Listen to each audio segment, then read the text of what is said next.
Hello Stampers! This is Kelly Acheson at astampabove.com coming to you from Menasha, Wisconsin. And I have a beautiful Christmas card to share with you today. I'm going to show you how to make this card. It looks like there's a lot of steps. It's very complicated, and I have to tell you, because of the combination of products I used, it really isn't. So I can't hardly wait to get started with this.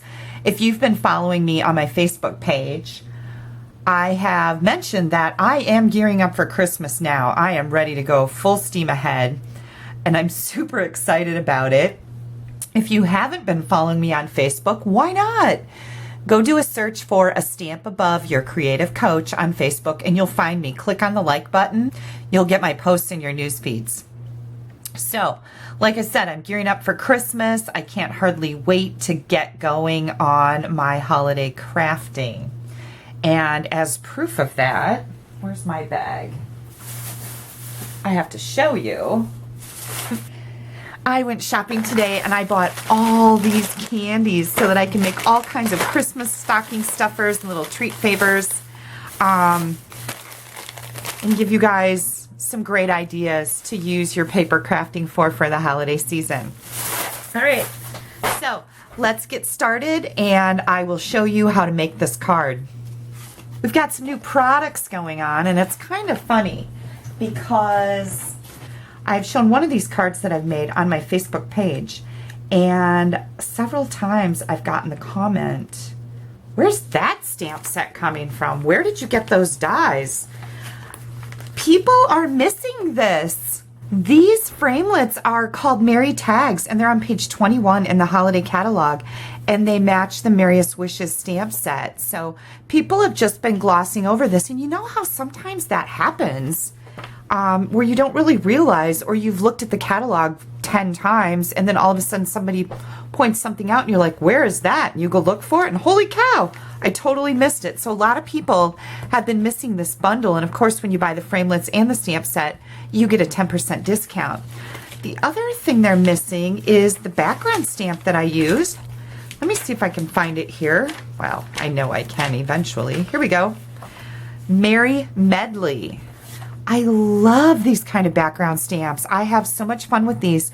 The great thing about these is you can use them all as one big stamp, like I did on my card as a background.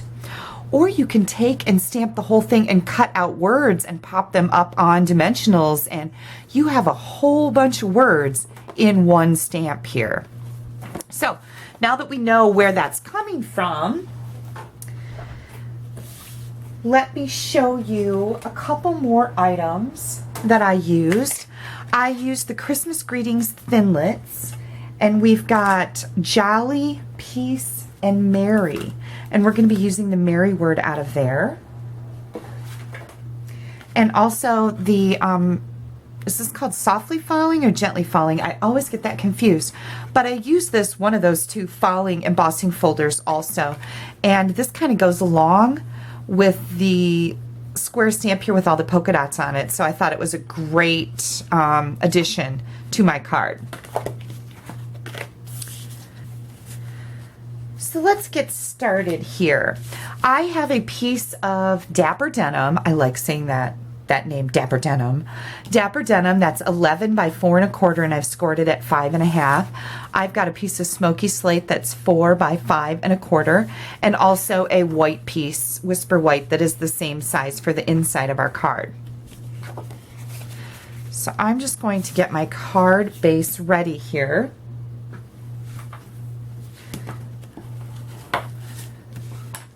And we're going to set that aside for right now.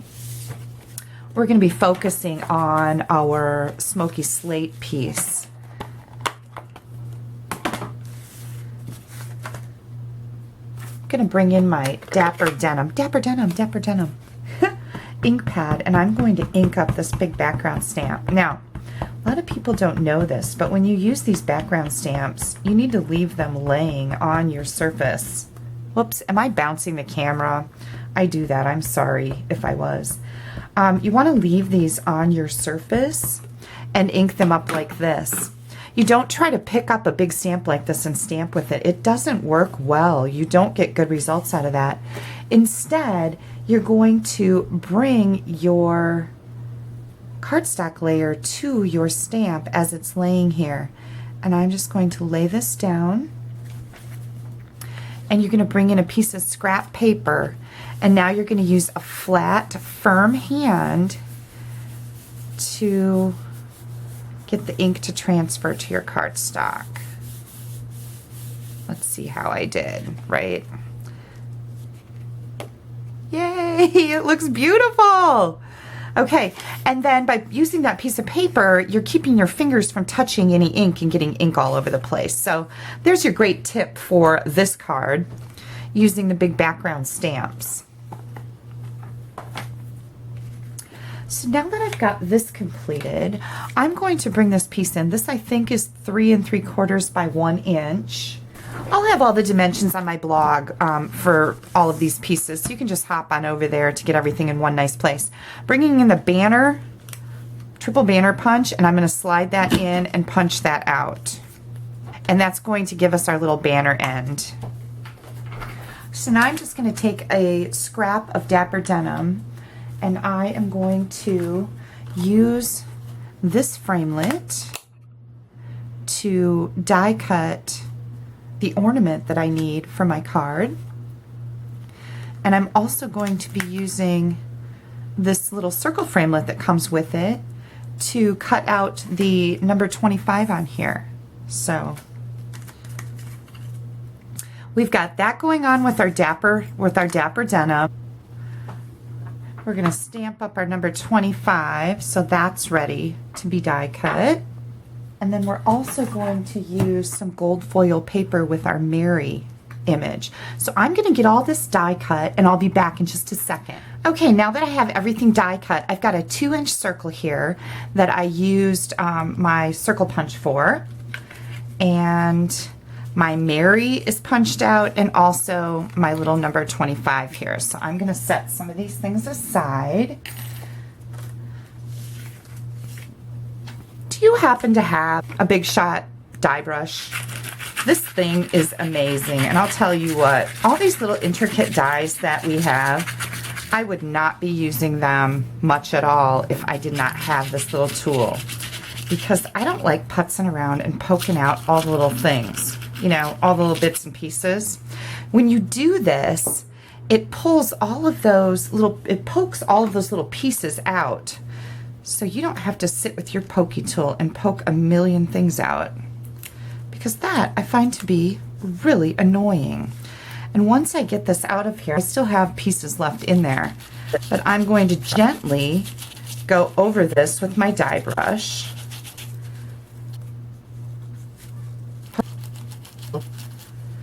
And this will poke out all my little pieces. See, got one little stubborn one in there. See that little stubborn one? There we go. Look at that. How simple. And then I just pop that in the garbage. Sorry about that. I think you can hear that I'm having some audio problems with this video, so I'm just going to talk to you over top of it. I also use the die brush to get the Mary word out, and that makes things a lot easier. I'm not kidding about this die brush. It's a pretty cool tool.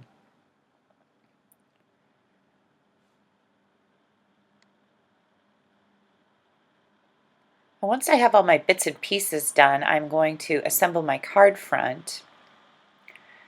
And the first thing I'm going to do is add some glue to the back of my ornament so I can glue that to my silver foil circle.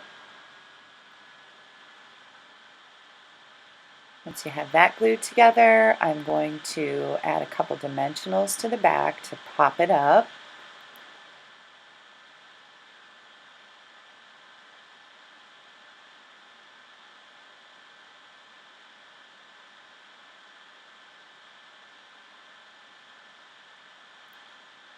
Put that right over on the left-hand side.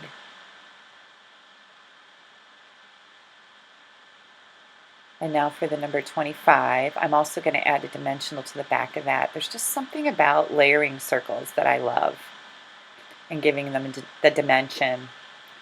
And if I can get that number 25 on there straight, it's not rocket science. Come on. I know I can do it. There we go. Oops. Oops. Sometimes circles are hard. Okay, then we're going to glue this little tab of embossed paper down on the front. And I really like the liquid glue because I got this little crooked and I can move it around a little bit to straighten it out. I would normally use the fine tip glue pen on my Mary word die cut, but I have it packed up for a class on Saturday, so my liquid glue will have to do here, and it'll work just fine. The fine tip glue pen is a lot easier with the small pieces like this. It's very intricate. So now that we have that done, I'm going to grab some ribbon, and I use the 3/8 inch glitter ribbon combo pack, and oh my gosh, this is so pretty. You get pink and silver, a roll of each in the pack. And I'm just going to take this and tie it in a loose knot. I really do love this ribbon. It's a very soft, soft ribbon, easy to manipulate to do just about anything you want it to.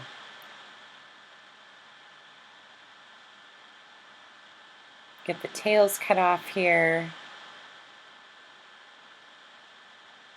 And then we're going to attach it to our card with a mini glue dot. And I actually forgot, the top of the ornament has that little ornament holder. You could actually tie your ribbon right in there instead of doing it this way and using a mini glue dot.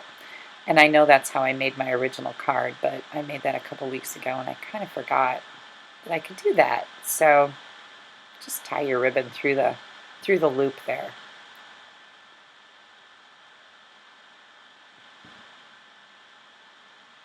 Once we get that all in place, we're going to add this to our card base.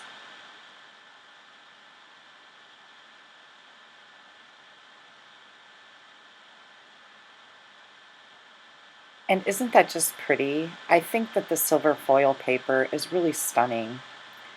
Now we're going to do the inside, and I'm going to stamp the Be Joyful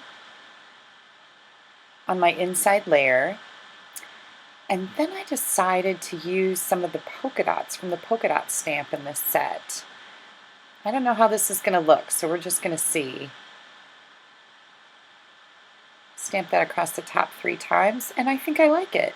Now, if you don't like it, you can turn it over and stamp something different on the back, right? Use that. But I do like it. I'm going to adhere that into the inside of our card. And then it'll be complete. And don't forget to stamp up your envelopes. It's so fun to open your mailbox and get a cool looking envelope in there. It's like the anticipation of you can't wait to see what's inside. So there's our gorgeous card. And like I said, it really does look complicated, but it's a pretty simple card once you get the die cutting done. I absolutely love this. It's stunning. The silver just really makes it pop. So I made a couple other cards that I wanted to share with you. And again, I used the same background stamp. This time I reversed the smoky slate and the dapper denim. I used the silver foil on the ornament on the front. And I just put a layer of dapper denim behind that. This is the ruched ribbon that matches the dapper denim. And the polka dot layer, that comes in really handy here. I thought this was a pretty striking card. Here's what I did to my inside.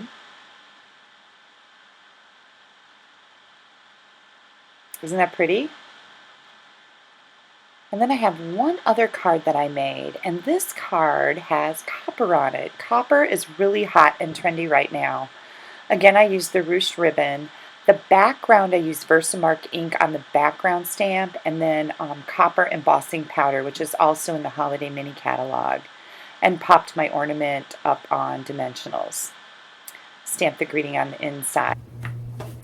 The combination of Merriest Wishes with the Merry Medley background stamp, I think it's a real winner.